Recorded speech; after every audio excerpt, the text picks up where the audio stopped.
You guys took the Jazz, and then that Bucks game and kind of took you down to the wire there. What was going through your mind in that third game when you guys like seesawing back and forth?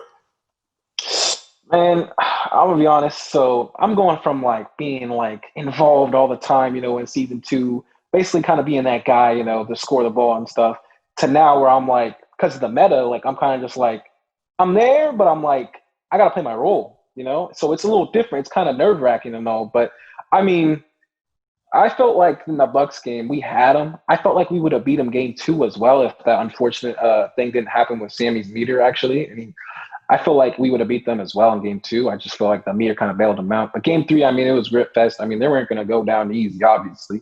I mean, I just had faith in my guy, especially at the end. Keenan was talking about Keenan and Sam were basically like, what are we going to do on this last play? Keenan was like, I'm going to fight. Like, I'm not going to let A-Rooks get to the midi.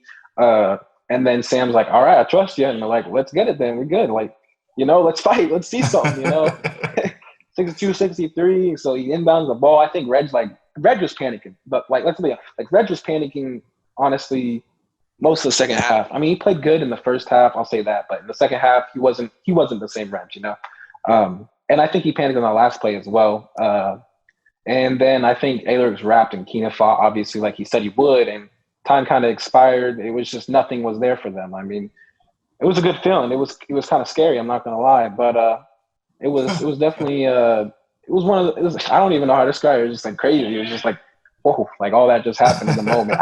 We didn't even really feel like we won at the moment too. It was just so weird. It's just like okay, you did it. So I guess after you knocked the Bucks off and then you played the Jazz, obviously you guys took the brooms out for the Jazz. What was the difference there for you guys? Well, honestly, we just were thinking like in our heads as well, like before we played the Bucks, like the biggest thing for us is like if we win versus the Bucks, we're not losing after that.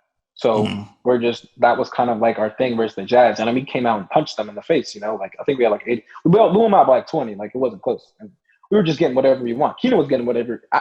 Everybody was getting whatever they want. I was getting what I wanted. Star was getting what he wanted. It was just, it was a pretty easy game. And I even think in game 2, they got a little bailed out, but I mean, we just knew we were going to win no matter what. We were down like, I don't even know, 4, I think, 5 or something in game 2. There was no nothing. We knew we were going to win. We were playing good at the time. I think we just felt more confident coming in versus them too, as well as we are versus the Wizards now. It was just mainly versus the Jazz though. It was because we just knew they didn't have no hitters, like they didn't have that guy. They have Rhea. I'll give them that. But you need a guard this year. You need a guard that's gonna like a scary guard. Like you need a Kenny got work. Like you don't want to play him. Speaking of Kenny got work, it looked like Kenny got worked. As I recall, they were the undefeated team, and Dr. Tom and I were talking about it. Maybe they were riding the Toronto championship wave, or maybe they just had a really, really great connection. Perhaps we didn't know. We were wondering about that, and come to find out, they get to the playoffs and have some trouble. They're actually getting swept by your eventual finals opponent, Wizards District Gaming.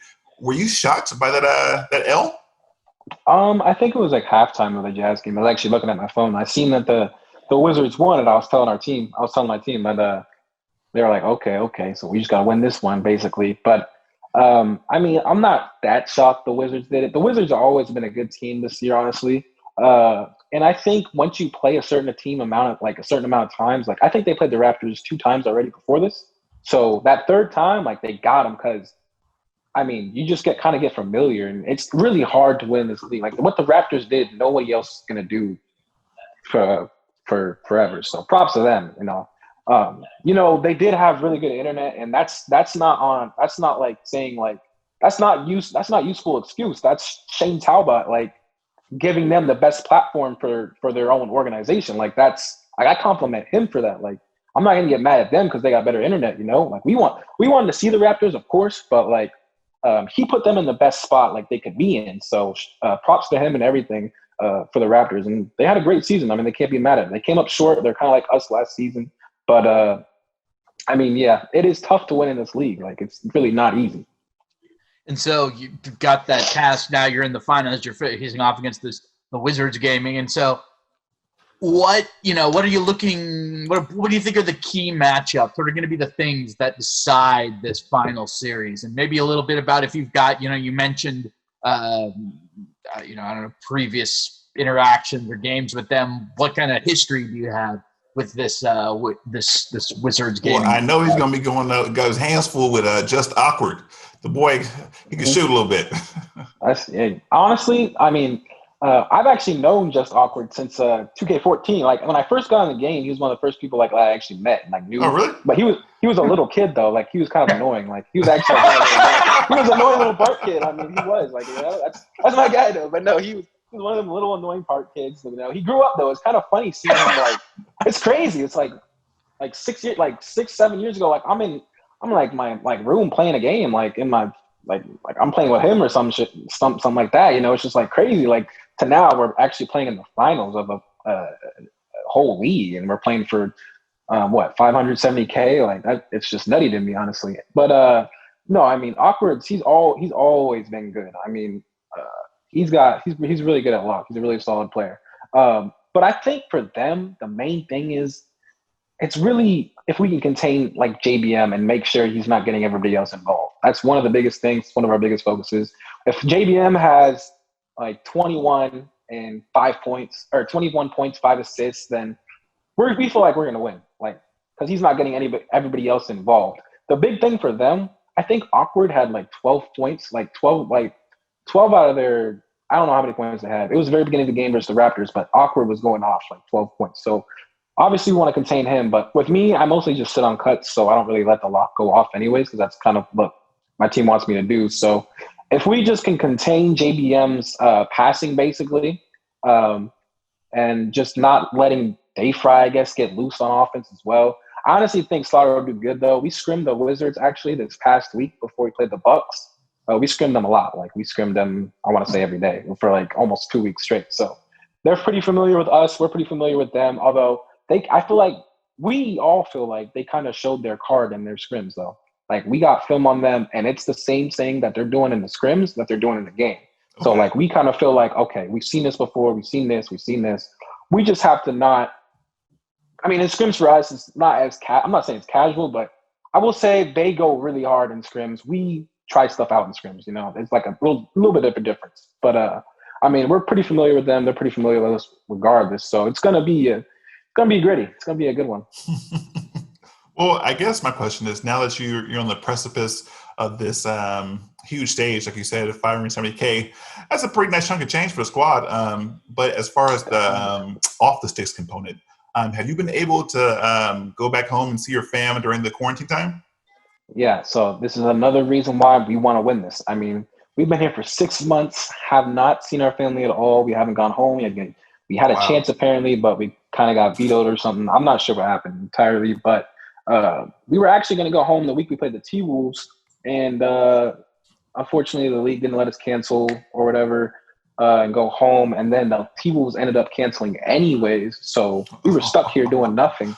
So that kind of just lit more of a fuel to our fire, you know what I'm saying? It kind of pissed us off, gave us more of a reason to win, and gave us we don't want to beat this season honestly was not good until now, for us. It's really? Okay now. It's okay now for us because, I mean, we didn't win any money.